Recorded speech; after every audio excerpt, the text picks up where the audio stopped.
ഗലാത്യ 3-ാം അധ്യായം. നിയമമോ വിശ്വാസമോ? ഭോഷന്മാരായ ഗലാത്യക്കാരെ, യേശുക്രിസ്തു നിങ്ങളുടെ കൺമുമ്പിൽ ക്രൂശിതനായി ചിത്രീകരിക്കപ്പെട്ടിരിക്കെ നിങ്ങളെ ആരാണ് ആഭിചാരം ചെയ്തത്? ഇത് മാത്രം നിങ്ങളിൽ നിന്ന് അറിയാൻ ഞാൻ ആഗ്രഹിക്കുന്നു. നിങ്ങൾ ആത്മാവിനെ സ്വീകരിച്ചത് നിയമത്തിന്റെ അനുഷ്ഠാനത്താലോ അതോ വിശ്വാസത്തിന്റെ അനുസരണം നിങ്ങളോട് പ്രഘോഷിക്കപ്പെട്ടത് വിശ്വസിച്ചതുകൊണ്ടോ? ആത്മാവിൽ ആരംഭിച്ചിട്ട് ഇപ്പോൾ ശരീരത്തിൽ അവസാനിപ്പിക്കുവാൻ മാത്രം ഭോഷന്മാരാണോ നിങ്ങൾ? നിങ്ങൾ സഹിച്ചവയത്രയും വ്യർത്ഥമായിരുന്നുവോ? തീർത്തും വ്യർത്ഥം. നിങ്ങൾക്ക് ആത്മാവിനെ നൽകുകയും നിങ്ങളുടെ ഇടയിൽ അത്ഭുതങ്ങൾ പ്രവർത്തിക്കുകയും ചെയ്യുന്നവൻ അങ്ങനെ ചെയ്യുന്നത് നിങ്ങളുടെ നിയമാനുഷ്ഠാനം നിമിത്തമോ അതോ നിങ്ങളോട് പ്രഘോഷിക്കപ്പെട്ടത് വിശ്വസിച്ചതുകൊണ്ടോ? അബ്രാഹാം തന്നെയും ദൈവത്തെ വിശ്വസിച്ചു, അത് അവന് നീതിയായി പരിഗണിക്കപ്പെട്ടു.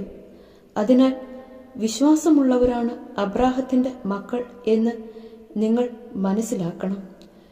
വിജാതിയരെ വിശ്വാസം വഴി ദൈവം നീതീകരിക്കുമെന്ന് മുൻകൂട്ടി കണ്ടുകൊണ്ട് വിശുദ്ധ ഗ്രന്ഥം നിന്നിൽ ജനതകളെല്ലാം അനുഗ്രഹീതരാകും എന്ന സദ്വാർത്ത നേരത്തെ തന്നെ അബ്രാഹത്തെ അറിയിച്ചിട്ടുണ്ട്. ആകയാൽ വിശ്വാസമുള്ളവർ വിശ്വാസിയായ അബ്രാഹത്തോടൊത്ത് അനുഗ്രഹം പ്രാപിക്കുന്നു.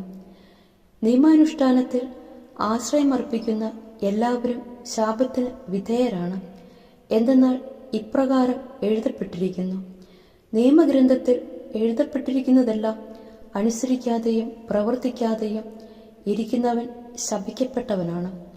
ഒരുവനും ദൈവസന്നിധിയിൽ നിയമം വഴി നീതീകരിക്കപ്പെടുന്നില്ല എന്ന് വ്യക്തമാണ്. എന്തെന്നാൽ നീതിമാൻ വിശ്വാസം വഴിയാണ് ജീവിക്കുക.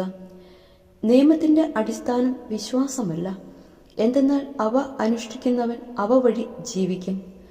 ക്രിസ്തു നമ്മെ പ്രതി ശപിക്കപ്പെട്ടവനായി തീർന്നുകൊണ്ട് നിയമത്തിന്റെ ശാപത്തിൽ നിന്ന് നമ്മെ രക്ഷിച്ചു. എന്തെന്നാൽ മരത്തിൽ തൂക്കപ്പെടുന്നവൻ ശപിക്കപ്പെട്ടവനാണ് എന്ന് എഴുതിയിരിക്കുന്നു.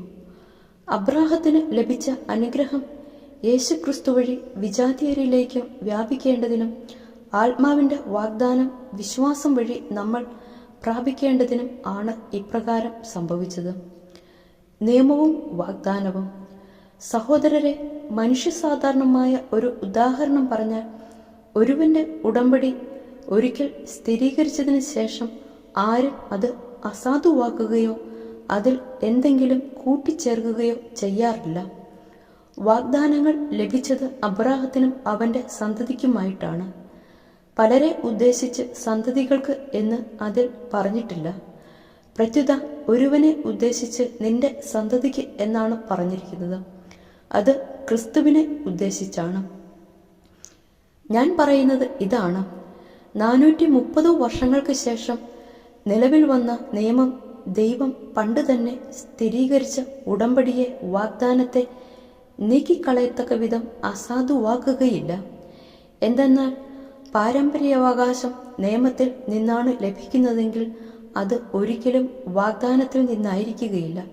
എന്നാൽ ദൈവം അബ്രാഹത്തിന് അത് നൽകിയത് വാഗ്ദാനം വഴിയാണ്. പിന്നെന്തിനാണ് നിയമം? വാഗ്ദാനം സിദ്ധിച്ചവന് സന്തതി ലഭിക്കുന്നതുവരെ പാപങ്ങൾ നിമിത്തം നിയമം നൽകപ്പെട്ടു. ദൈവദൂതന്മാർ വഴി ഒരു മധ്യവർത്തിയിലൂടെ അത് വിളംബരം ചെയ്യപ്പെട്ടു. ഒന്നിൽ കൂടുതൽ പേരുണ്ടെങ്കിലേ മധ്യവർത്തി വേണ്ടു. എന്നാൽ ദൈവം ഏകനാണ്. നിയമത്തിന്റെ ഉദ്ദേശ്യം. അങ്ങനെയെങ്കിൽ നിയമം ദൈവത്തിന്റെ വാഗ്ദാനങ്ങൾക്ക് വിരുദ്ധമാണോ? ഒരിക്കലുമല്ല. എന്തെന്നാൽ ജീവദായകമായ ഒരു നിയമം നിലവിലുണ്ടായിരുന്നെങ്കിൽ നീതി തീർച്ചയായും ആ നിയമം വഴി ഉണ്ടാകുമായിരുന്നു. എന്നാൽ യേശുക്രിസ്തുവിലുള്ള വിശ്വാസം വഴി വിശ്വാസികൾ വാഗ്ദാനം പ്രാപിക്കേണ്ടതിന് എല്ലാവരും പാപത്തിന് അധീനരാണെന്ന് വിശുദ്ധ ഗ്രന്ഥം പ്രഖ്യാപിച്ചു. വിശ്വാസം ആവിർഭവിക്കുന്നതിന് മുമ്പ് നമ്മൾ നിയമത്തിന്റെ കാവലിലായിരുന്നു, നിയന്ത്രണാധീനരായി കഴിയുകയും ചെയ്തു. തന്നിമിത്തം നമ്മൾ വിശ്വാസത്താൽ നീതീകരിക്കപ്പെടേണ്ടതിന് ക്രിസ്തുവിന്റെ ആഗമനം വരെ നിയമം നമ്മുടെ പാലകനായിരുന്നു. ഇപ്പോഴാകട്ടെ വിശ്വാസം സമാഗതമായ നിലയ്ക്ക് നമ്മൾ പാലകന് അധീനരല്ല, പുത്രത്വവും അവകാശവും. യേശുക്രിസ്തുവിലുള്ള വിശ്വാസം വഴി നിങ്ങളെല്ലാവരും ദൈവപുത്രന്മാരാണ്. ക്രിസ്തുവിനോട് ഐക്യപ്പെടാൻ വേണ്ടി സ്നാനം സ്വീകരിച്ചിരിക്കുന്ന നിങ്ങളെല്ലാവരും ക്രിസ്തുവിനെ ധരിച്ചിരിക്കുന്നു. യഹൂദനെന്നോ ഗ്രീക്കുകാരനെന്നോ അടിമയെന്നോ സ്വതന്ത്രനെന്നോ പുരുഷനെന്നോ സ്ത്രീയെന്നോ വ്യത്യാസമില്ല.